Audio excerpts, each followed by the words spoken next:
Oftentimes we'll be given a polynomial and we'll be asked to evaluate this polynomial at a certain x value or y value or something like that. So I just want to talk about what that means in this video. Basically what it means when you evaluate a polynomial at a certain place, that simply means you're going to take this number, and since this number is equal to your variable, then everywhere that you have that variable in your polynomial, you're going to take that variable out and replace it with whatever that number is. And you can expect to get a numerical answer after you evaluate a polynomial, assuming that you're evaluating it at a numerical place, with a numerical value. So basically this word evaluate, you can basically think of as meaning determine the value of this polynomial when x or y equals, a particular number or value. So let's try this example here. Let's see if we can do this one.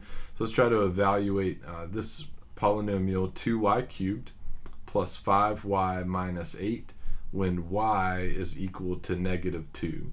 So again, that just means we're going to take these y values out and replace them with -2's. Now, one thing I like to do if I'm going to evaluate a polynomial is I'll rewrite the polynomial the exact same one, but everywhere that I had a variable term, then I'll just temporarily leave a little blank. Because, like, for instance, this used to be 2y cubed plus 5 times y minus 8. And the reason having the parentheses in there is helpful is because now if we're evaluating this when y equals -2, all I have to do is simply, in these blanks here, put -2's. Because what I did was I replaced y with -2. And this is a numerical value, and I just have a little bit of algebra to do. Just remember your order of operations, basically. Please excuse my dear Aunt Sally. We'll do the exponents. There's really nothing to do with the parentheses. So we'll do the exponents.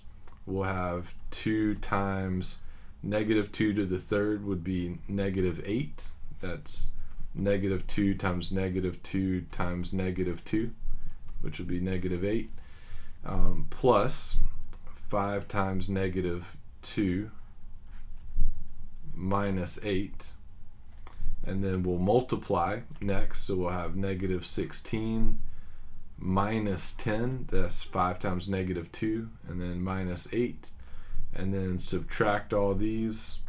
Let's see, -16 minus 10 would make -26, minus 8 more would make -34. So -34 is what we get when we evaluate this polynomial when y is equal to -2. All right, let's close out with one more example.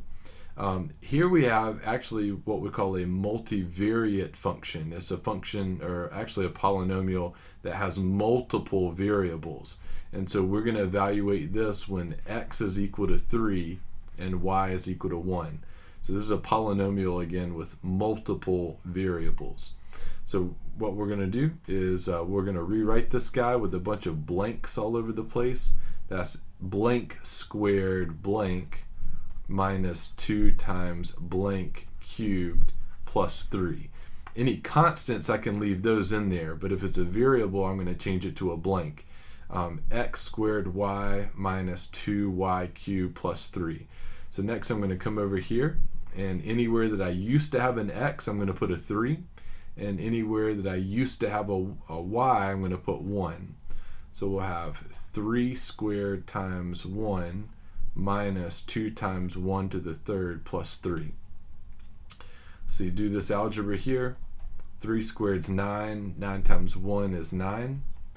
1 to the third is 1. 1 times 2 is 2. So we have 9 minus 2 plus 3. 9 minus 2 is 7. And 7 and 3 make 10. There you go. So now we've evaluated even this multivariate polynomial, a polynomial that has multiple variables.